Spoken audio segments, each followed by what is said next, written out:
You didn't choose to go quiet. You were trained to. Every time you tried to speak up, someone shut you down. Every time you showed emotion, someone said you were too sensitive.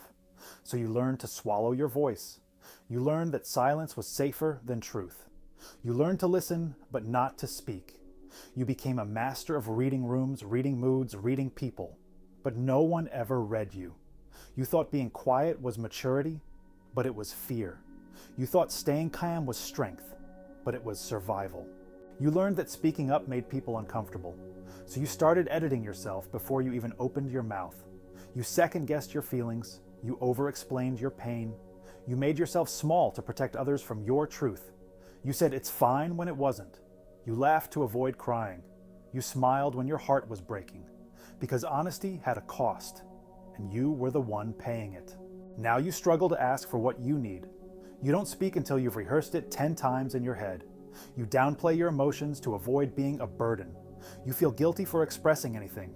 You feel like you're too much even when you say the bare minimum. You let things slide because conflict still feels unsafe. You tell yourself it's not worth it. But deep down, your silence aches.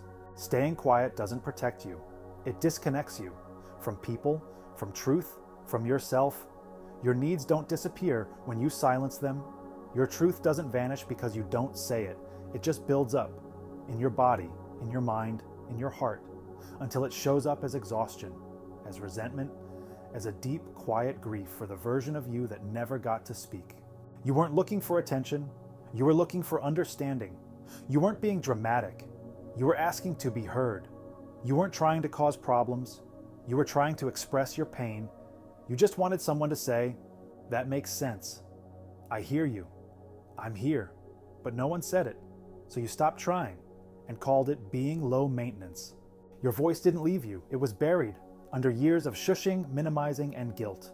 But it's still there, still waiting, still yours. You don't have to be loud to be heard. You just have to be honest. You just have to be willing to speak the truth, even if your voice shakes. You don't owe anyone comfort if it costs your silence. You don't owe anyone peace if it means betraying yourself.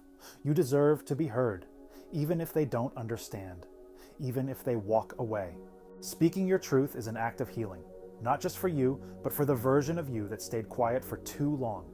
It's how you tell your inner child, "You matter now. You don't have to hide. I will listen to you." It's how you take your power back, not with shouting, but with honesty. Honesty that says, "This hurt me. This is what I need. This is who I am." You're allowed to speak. You're allowed to be heard. You're allowed to stop pretending you're okay. The silence was never protection. It was a prison. And now, you found the key. Start here. Start now. Start with you. If this video felt like something you've needed for years, please like and maybe share it with someone who's always been quiet to keep the peace. And if you want more content like this, you're always welcome here. Subscribe to the Control Room, where healing finally has a voice.